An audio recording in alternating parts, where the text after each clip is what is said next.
Seguimos en Ulmanianas por Radio Ulma en este miércoles 31 de mayo y como anunciamos ya desde el principio del ciclo de este Cine por la Memoria y también desde el inicio del programa estamos en contacto con Carmen Guarini, que es directora de Calles de la Memoria, el documental que vamos a compartir hoy aquí en Épica a las 18:30 horas, así que ya le vamos a dar la bienvenida. Muy buen día, Carmen, muchas gracias por atendernos. Buenos días, ¿qué tal? Mucho gusto. Muchas gracias por tomarte estos minutos para poder conversar con nosotros aquí con el público de Ulmanianas. Y antes de meternos en lo que nos convoca, que es el Cine por la Memoria, queríamos preguntarte, para quienes no tienen la posibilidad de conocerte, ¿cómo te acercás vos, cómo inicia tu vínculo con el cine, con el trabajo audiovisual?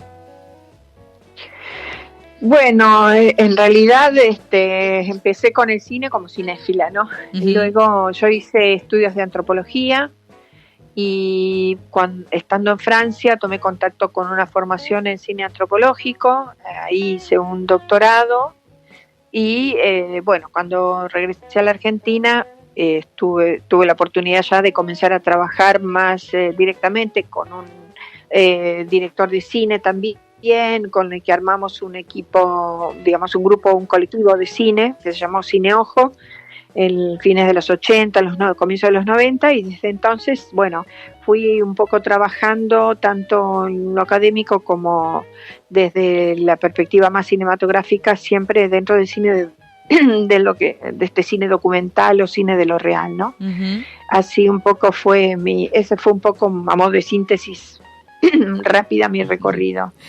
Carmen, sabés que aquí estamos junto a Martín Speroni, nosotros somos artistas también y siempre hablamos de que cuando uno se decide dedicarse a cualquiera de las artes, ¿no? y compartir un mensaje, una reflexión, puede elegir hacer el género que quiera y abordar los temas que quieras. Tenemos esa libertad de poder elegir. ¿Por qué la memoria? ¿Por qué en tu caso, dentro de todos los trabajos que has realizado, hay un trabajo muy fuerte de investigación y un montón de documentos que nos quedan también a nosotros, quienes no somos de Argentina o no estamos? ¿Por qué la memoria? Bueno, primero tiene que ver también con un vínculo generacional, ¿no? Yo soy de esa generación diezmada, como dicen por acá Néstor Kirchner y Cristina Kirchner. Somos hijos de eso, de esa época. Yo en realidad también tuve mis avatares en periodos de dictadura y por eso me fui un tiempo de aquí, porque no había demasiadas opciones. Y realmente uno lo marca eso, y por supuesto que además es un país, como pasa sin duda en Uruguay, que ha quedado marcado por los exilios, por las muertes, por las desapariciones. O sea, ya es parte de nuestro ADN. Uh-huh. Y poco a poco yo me fui metiendo en temáticas que de alguna manera donde aparecía, todo el tiempo aparecía esto. Entonces, en un momento dado lo asumí como un eje de trabajo, y entonces es así que me interesaron dos cosas. Por un lado, la memoria como construcción, uh-huh. No como testimonio, uh-huh. no desde ese lugar, sino observar los procesos que llevan a la construcción de memoria y los colectivos que lo llevan adelante. Esos son como los dos ejes sobre los que a mí me interesó mucho profundizar. Uh-huh.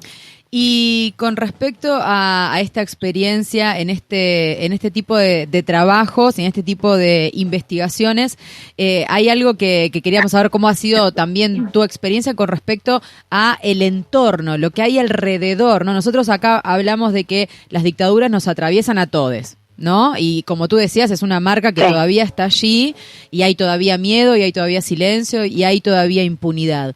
Y poco se habla en algunos casos de lo que ocurre alrededor, ¿no? Con la comunidad que ha sido atravesada por las dictaduras. De acuerdo a tu experiencia, ¿no? ¿Qué reflexión podés tener del entorno de las personas en esas épocas de dictadura y las consecuencias que hasta el día de hoy estamos atravesando como comunidades?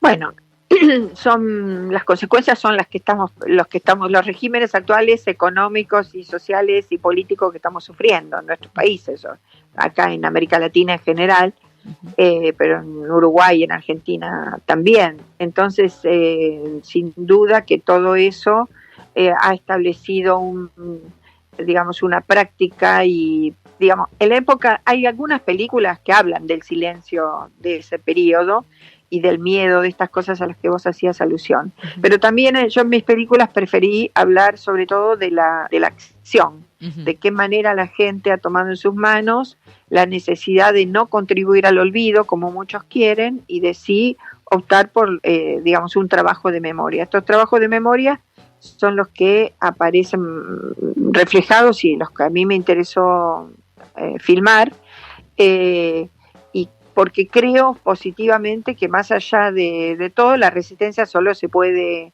establecer a partir de construir precisamente memoria, no olvidar todo lo que ha sucedido. Y de qué manera eso hoy se escribe en absolutamente todo. Justamente hay una película que yo tengo, es un cortometraje que se llama El diablo entre las flores, donde yo lo digo de manera explícita, es el pasado está aquí, está entre nosotros y le habla a través de la pobreza, de los procesos de negación que hay todavía en nuestra sociedad. He podido filmar algunos, creo que no hay suficientes películas sobre justamente eso, ¿no? ¿Qué le pasa a la sociedad? Pero bueno, de alguna manera algunas ficciones lo asumen. El documental no siempre es tan sencillo, ¿no? Claro. Pero bueno, sí, me parece que todo es importante y nada, las consecuencias son las que estamos viviendo.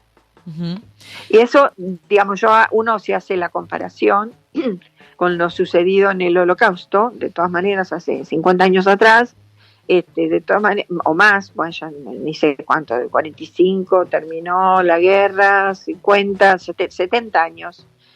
Y sin embargo se sigue hablando, y se sigue filmando, y se sigue escribiendo, etcétera. Son cosas que se escriben en el ADN de la humanidad y van a estar con nosotros por mucho tiempo todavía, ¿no? Y afortunadamente también, porque son procesos sobre los cuales tenemos que reflexionar, porque fueron hechos por personas también, ¿no? Fueron llevados adelante por seres humanos, aunque no lo parezca.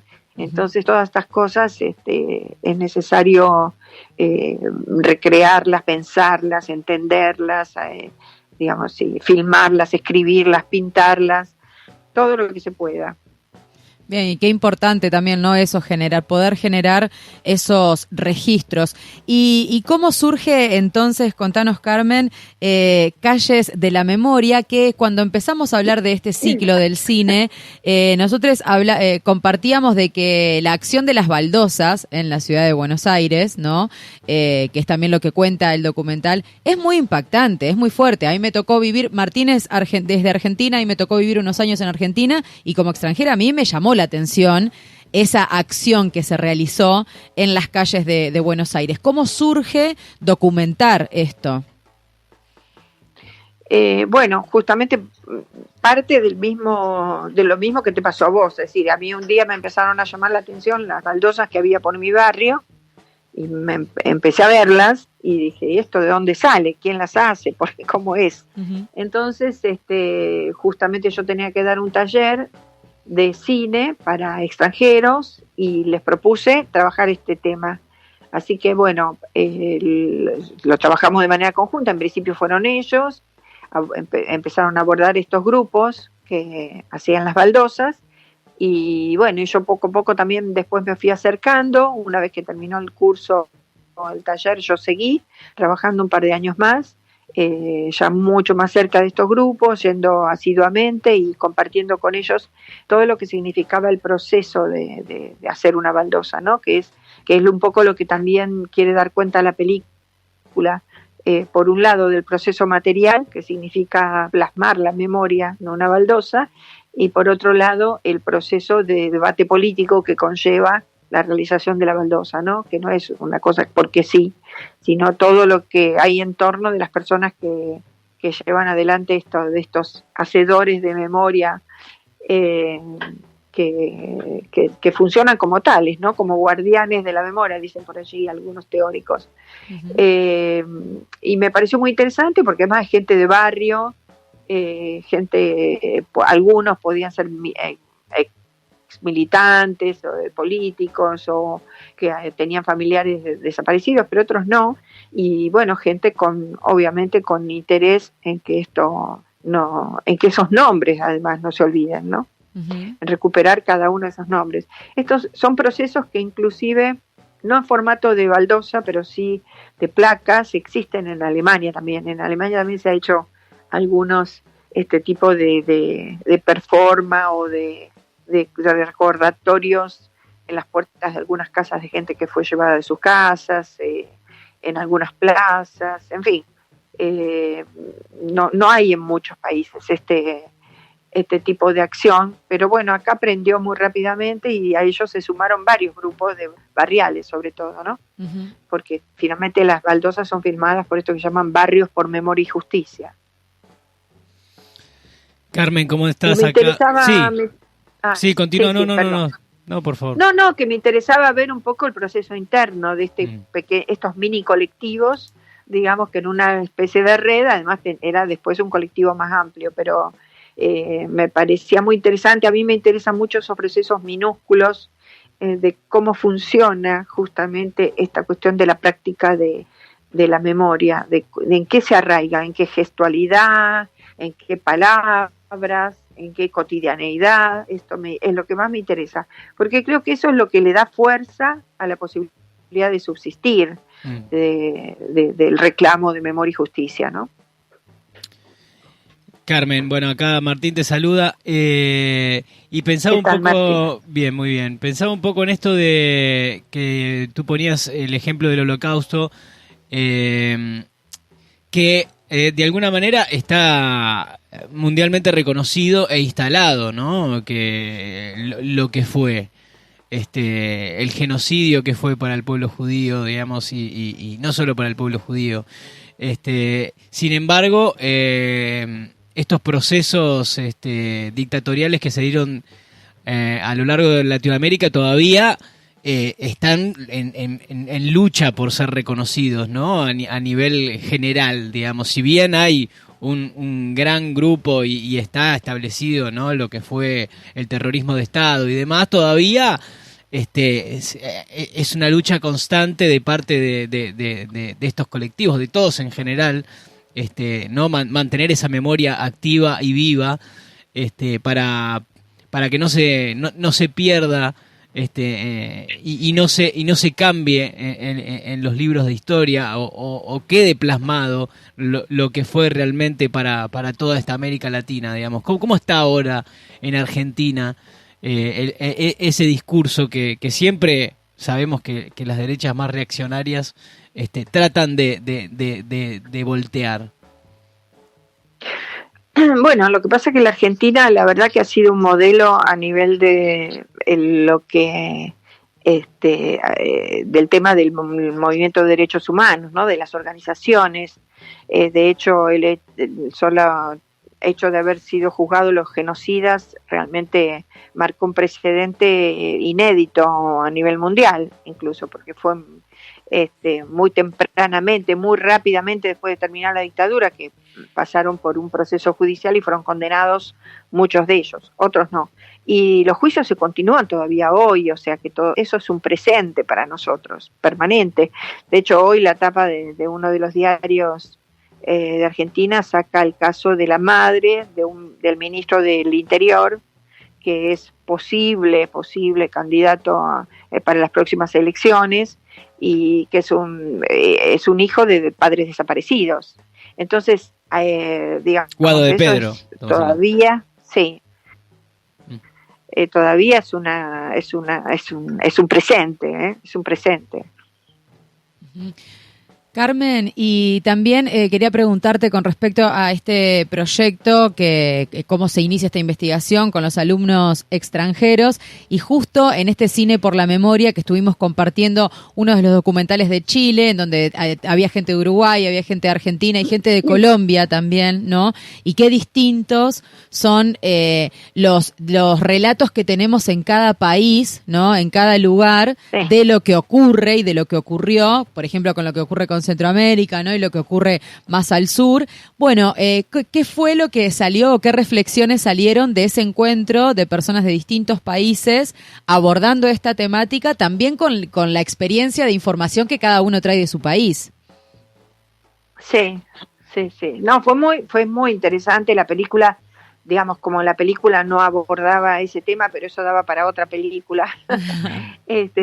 Realmente las reacciones de ellos y los procesos por los que ellos pasaron fue muy interesante, porque date cuenta que fue un taller de apenas 3 meses, pero en el que tuvieron que hacer una transformación rapidísima, y por un lado les permitió acercarse de una manera nada convencional a la realidad argentina, y además quedar conmovidos, porque les cambió la vida, les cambió la perspectiva, entender lo que estaba pasando, entender a lo que estaban asistiendo, al proceso, era un proceso de memoria, pero también un proceso histórico, y internamente a confrontarlos con sus propias historias, porque esto salía, ¿no?, en los relatos, en los debates en clase, que diferente de lo que pasó en España, por ejemplo, donde todavía hoy les cuesta asumir los muertos y desaparecidos del franquismo.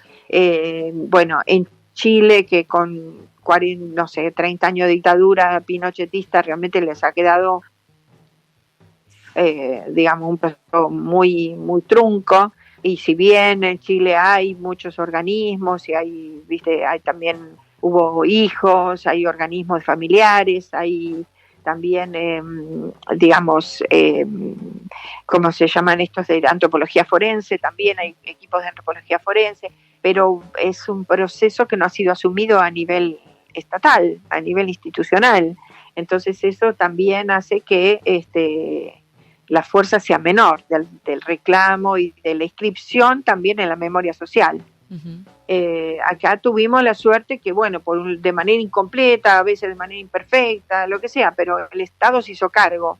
En un caso, cuando fue el momento del juicio, con la primera democracia que tuvimos, luego de la dictadura, y luego ya a partir de del año 2000, con los gobiernos kirchneristas, que asumieron realmente el tema de, por un lado, pedir perdón, de reivindicar los espacios de memoria, de crear museos para la memoria, en fin, toda esa construcción que se había venido dando silenciosamente por parte de organismos civiles.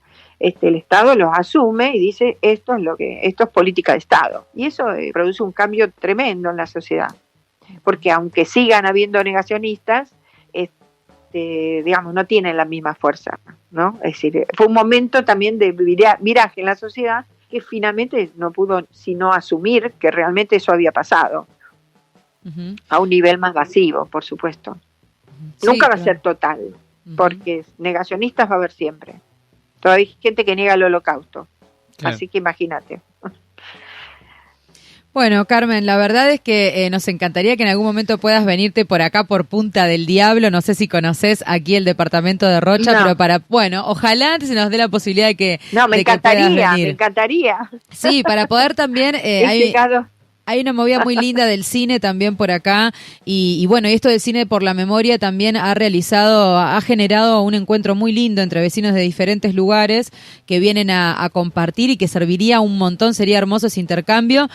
Gracias por estos minutos, gracias por tomarte este ratito para hablar con nosotros. Hoy a la tarde vamos a estar viendo el documental y te esperamos acá, quedan los micrófonos abiertos siempre de Ulmañanas y de Radio Ulma. Bueno.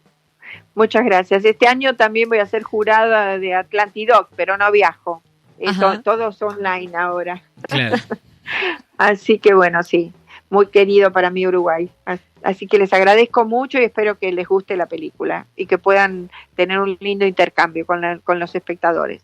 Muchas gracias, Carmen. Así va a ser y te esperamos por acá. Hasta un abrazo. Pronto. Gracias, hasta luego. Ulma.